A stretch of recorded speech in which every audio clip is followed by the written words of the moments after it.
Hi everybody, welcome to my channel. Do you ever feel a little bit ho-hum about making abstracts? Or maybe you feel intimidated by them, or you're worried that you're doing it wrong and so you're not having a good time. If so, this video is for you. So stay tuned and I'm going to tell you about the one question that's going to help you to let go and relax and have fun. So to start off with, when we're making an abstract, this is something that it doesn't have a prescription. It's kind of a free-for-all. Some people maybe have something in mind in terms of a composition or maybe a basic sketch, but it doesn't have to be that way. And if you just want to get into making more abstracts and having more fun with abstracts, then here's the question that I think is going to help you along. The question is, what happens if I do this? Now this seems like a basic question, but it's actually very powerful.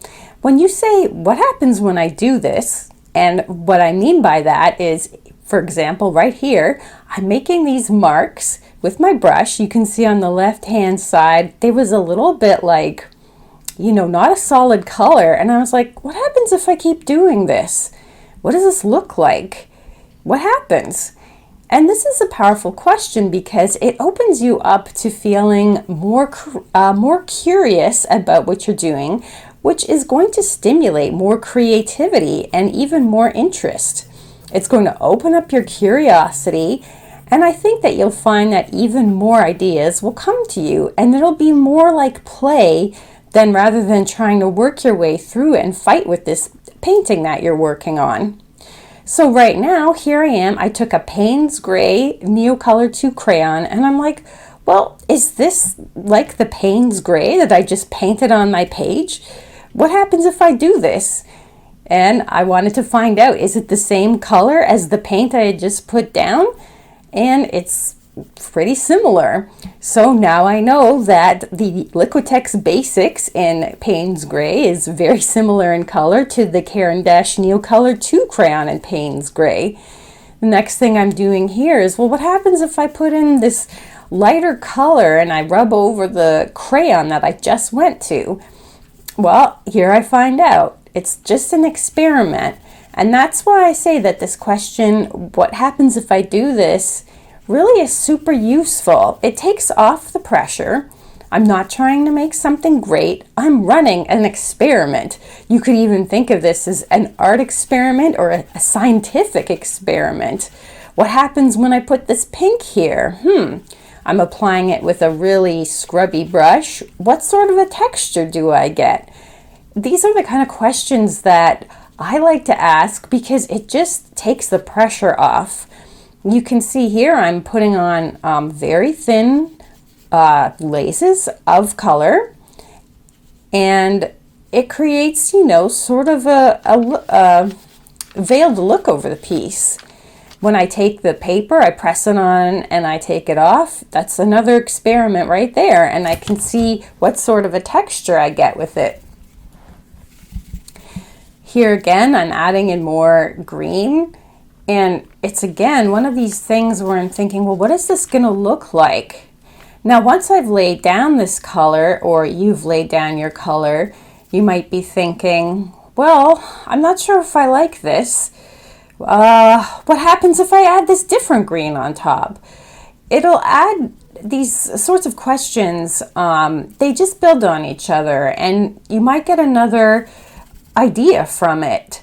Or maybe you're unhappy with the way that something looks. You could just say, well, what happens if I just completely paint over this? That's a new idea too. So it really takes, it gives you an idea of different things you can do, and it takes the pressure off. And frankly, I think it's a very fun approach to abstracts. Now, in terms of what I'm doing here, I'm going in with some burnt sienna. Again, I kind of thought, well, what if I add this orange color? It's not related to the greens. What happens if I add this burnt orange color? Do I like it? Maybe I won't like it. But what if I do it? Maybe I'll try it. How about this scribbling? I've just gone in with a completely new color. This is a magenta color. And do I like this? Maybe I do, maybe I don't. I think one thing that is really good about this exploration is that it allows us to really get into our materials.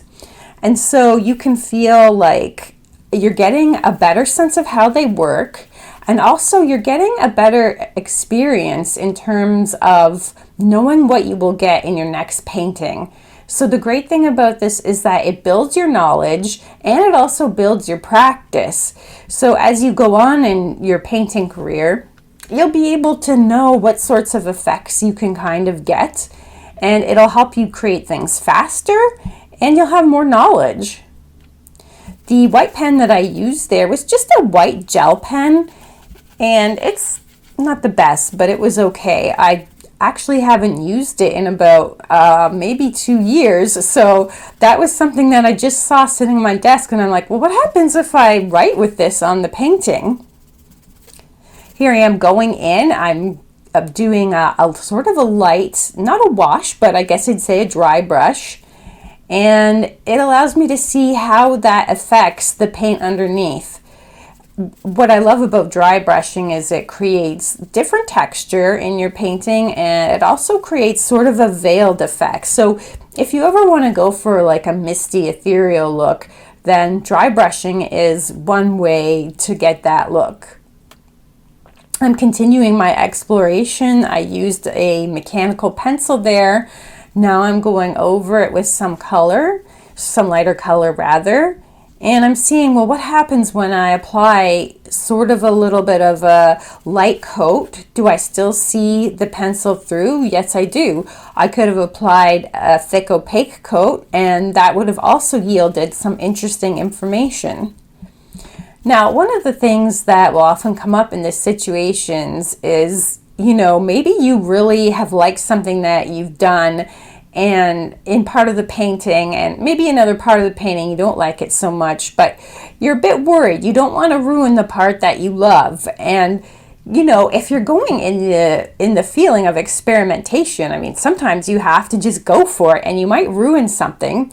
So one thing that you can do is you can take a picture of it with your phone, and that way, if you do go too far and you supposedly ruin it, you'll have a record of it so you can see what it was that you still really liked about it. Here I'm going in and I'm saying, well, what happens if I add more darks in? And what happens if I move my brush like this? I just use the tiny tip of it. What happens? And I love just creating in this way. It is so freeing and it's a lot less stressful. And the thing is you're doing this in your sketchbook, and frankly, the cheaper the sketchbook, sometimes it's the better, because then you're really not being at all precious with it. And like I said, you're doing it in a sketchbook, so you don't have to show anybody this. It's not going to be hanging on a wall. Nobody will see it. Only you will see it. And it's cheaper materials rather than doing it on a canvas or maybe a pricey wood board. So you will feel more free to experiment. I also like doing it on paper because certain things like the Neocolors do work better on paper than they do on canvas, unless your canvas has a very fine weave. I also recommend that you try to keep a very positive mindset when you're doing this technique. I find that, once you have done something, you can do it again. So even if you were to, go over something that you really loved, it's not like you'll never be able to make something great again. And tell yourself that. Say, I'm going to make something just as good, if not greater, because it's bound to happen, especially as you get more experience in painting. You're definitely going to get better and better. All that painting is it's just a practice. It's like anything else. You keep practicing and you keep practicing. And before you know it, you've gotten better. One day you're going to be thrilled to go back into your sketchbook and look at these paintings that you thought maybe weren't great. A lot of times we're much too harsh on ourselves, and even a week later we'll say, hey, this wasn't so bad. But over months and even years, you'll just be thrilled to look back and see how much progress you've made. The sketchbook I'm using here, by the way, it's just an artist's loft sketchbook. It's 6 by 8 inches and it's 75-pound paper, so it's not very good at all, and it will buckle, but I don't care at all if it does that because it allows me to be free. It was a pretty cheap sketchbook, and I really enjoy it when I don't have expensive materials that I'm working with. Here I am, I'm like, what happens if I put this white paint over the green? Is it a good idea? I don't know. I'm just gonna have fun and experiment with it. Another thing that I really love in working like this is you're getting to explore your sensibilities about what you like and what you don't like.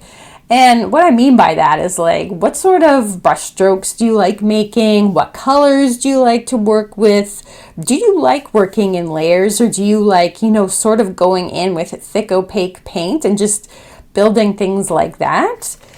Another thing you might find is maybe you're like, you know what, I don't like abstracts. I don't especially like painting them. I feel a lot happier when I have a reference, be it a photo or something in real life, or when you're making an image of something that you know. Abstracts can feel like jumping into the unknown, and it's perfectly understandable why some people don't like it. To be honest with you, I will paint an abstract and then typically my next painting will be something realistic because I just feel like I need a break from it. I can't do all abstracts all the time. So you might be like that as well, and it's perfectly okay, and it's totally okay if you don't like doing abstracts at all. There's no harm in it. Something that you might really like is actually just to sort of work in this intuitive way only in your sketchbook, just as an emotional release, doing some scribbling, just flinging paint around, spraying it, something like that. That's just as valid as making a full abstract painting.